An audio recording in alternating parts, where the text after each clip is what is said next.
welcome to What's Next with Mattel Creations, where we talk with thought leaders to discover what's next in art, toys, entertainment, and more. I'm Kayla Boguski, Marketing Director of Mattel Creations, and today at VCon, I'm joined by Case Kenny. Hi. Thanks for having me. Case is an author, digital creator, mindfulness expert, and the host of the wildly popular podcast, New Mindset, Who Dis, with over 30 million downloads. Last year, he became a published author with the release of That's Bold of You, a self-help book guiding readers to let go of self-judgment. Case, thanks so much for joining us. Thank you. Thanks for having me. Tell me a little bit about your personal connection to Mattel. Was there a favorite toy in your toy box growing up? Yeah, I mean, I was a Hot Wheels kid for sure. I don't think I never ever had less than one in my hand, I feel like. Some style of them. I feel like it also contributed to various bruises and scars I collected as a kid from like racing them with my brother and building tracks and trying to jump with them physically. So definitely. And the crashes. You always got to crash. Of course, you've got to crash. Yeah. That's how you learn. But yeah, for sure. Definitely Hot Wheels. Yeah. Awesome. So tell us a little bit about what do you think modern culture gets wrong about mental and emotional well-being?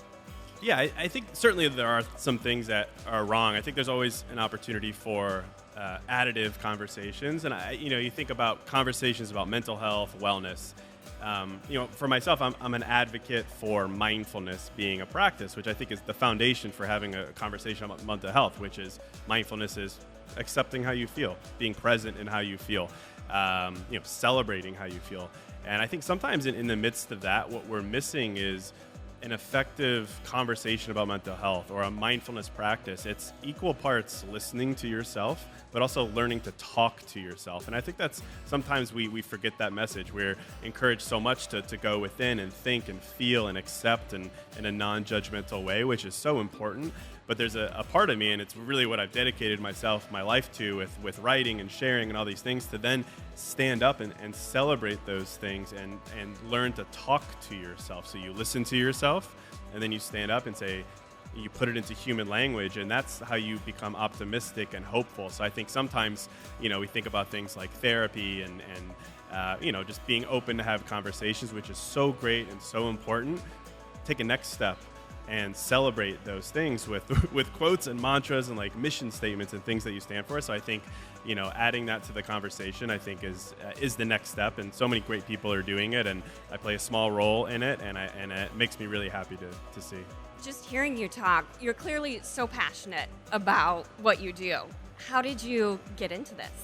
I worked in advertising for a long time in marketing, and I really liked who I had become as a person, as like a career-driven guy. But I felt like there were always different versions of me. There was like career Case, and then dating Case, and then personal Case. And I just felt like I wasn't the same person in all those instances. And I was kind of frustrated by that fact that like I would kind of, put on a mask here and kind of borrow there. And I just didn't like the fact that I wasn't just the same person all the time.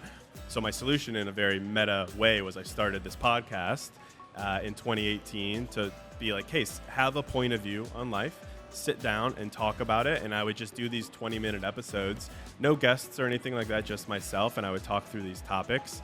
And it just showed me that I have perspective, I have belief, I have these things. I just needed to put words to them. And then what I realized through that practice is I was practicing mindfulness. I was putting my feelings on trial. I was finding a way to use words to describe that.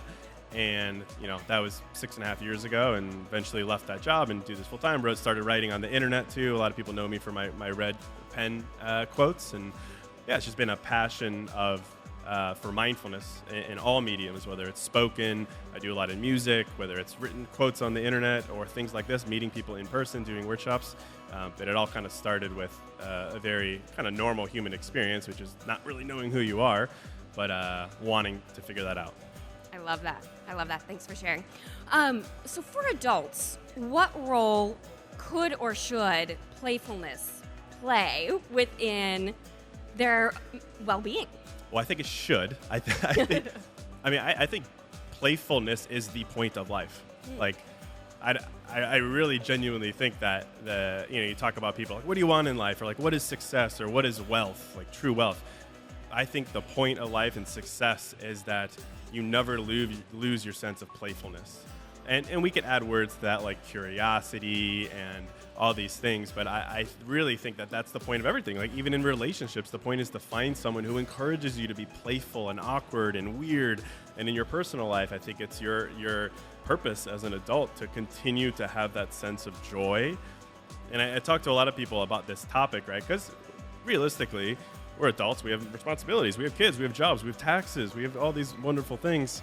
It's easy to put it on the back burner, and then eventually you look back and you're like, man, I haven't done something just for the sake of joy or curiosity. I haven't, done these things in a while. The advice that I always give is just, as an adult, be willing to be a beginner again.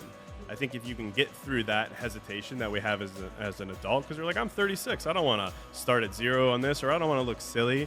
If you can get through that, I think everything opens up for you. And I mentioned it to you before, but I wrote a quote for you about this topic. Yeah. And it goes like this. I said, "The purpose of life is to laugh like you never grew up and dream like you never will." Give it to the camera there. There you go. Amazing. I love this. I love this for us, especially as Mattel Creations and just so much of what we're going to do. There you go. So Handwritten. Thank you. Handwritten by Case himself. It's going on a wall. Thank you so much. Of course. But yeah, I wrote that because I think that is the purpose, is to continue to have that wonder and that whimsy of being a kid and never losing it. And that is success to me. How do you create that playfulness for yourself? What are some of your practices? As an adult, I think my biggest mental block is I'm too old to try that. I'm too old to learn to do this or whatever it may be, and never allowing myself to say that. Even if it's as simple as, I'm not a great swimmer. I don't need to be a great swimmer. I'm an adult. Like, go try to swim. Do the backstroke for a lap. Like, whatever it may be. Things like that I just really try to push myself. This is Olympics inspired, right? Yeah. Oh, that's recent and relevant. For sure. Perfect. If you could play Uno with anyone dead or alive, who would it be? Yeah, very, very simple answer for me. It would be Jerry Seinfeld for two reasons. The first is because he's hilarious, and Seinfeld is my sense of humor to a T. Always has been, always will be. But also, he is a surprisingly introspective guy. He's got a lot of gems of mindset. I've referenced him dozens of times on the podcast for things that he's said in his personal life about being a human, and also episodes of Seinfeld that I've turned into mindsets that have been life-changing for myself. So I'd love to chop it up with him. Love to play Uno with him. I think it'd be a good conversation and inspiring at the same time. So. Awesome. Tell us a little bit about your creative process when you were writing your book, That's Bold of You. What was your first step? Well, luckily for me, and I think if you talk to any author, I never write from scratch. It's not like I'm sitting down and be like, all right, let's write a book. Let's write a 300-page book, and I just, think it and write it. I've been doing the podcast for 6 years. I've done 620 episodes. It's really taught me how to think and vocalize, and I have this huge library of things that I've talked about over the years. So when I sat down to write the book, I had a very specific theme in mind. I wanted to write about vulnerability. I wanted to write about being a bold, playful, wild, whimsical adult. I went back to all the things I've talked about over the years, and I picked them out, and I pulled them together, and I organized all of them, and then connected them all, and that was basically the process. I had way more. I think when I sat down and originally wrote the book, it was like double the length, so then you go back in and edit things down, but it started with a lot of the things that I'd already dedicated years to talking about, and organizing it and creating from there. So the title of the book is That's Bold of You. What does bold mean? I think, simply put, being bold is being honest with yourself, like on a very fundamental level. Being honest with yourself and then letting your actions follow through. I think on a deeper level, it's about being vulnerable, and not necessarily vulnerability in the sense of being open with your emotions, but vulnerable in the sense of some of the things we talked about here: being a beginner, being willing to embarrass yourself, being willing to be a kid when you're in your mid to late 30s or your 40s or your 50s. These things that are true to you, that we're so apt as adults to hide, to dim, to push to the side, to rationalize not doing. To be bold is to say, no, that's what I want, that's who I am, I'm going to live it. So yeah, I'd say it really starts with that sense of clarity that you get from being honest with yourself.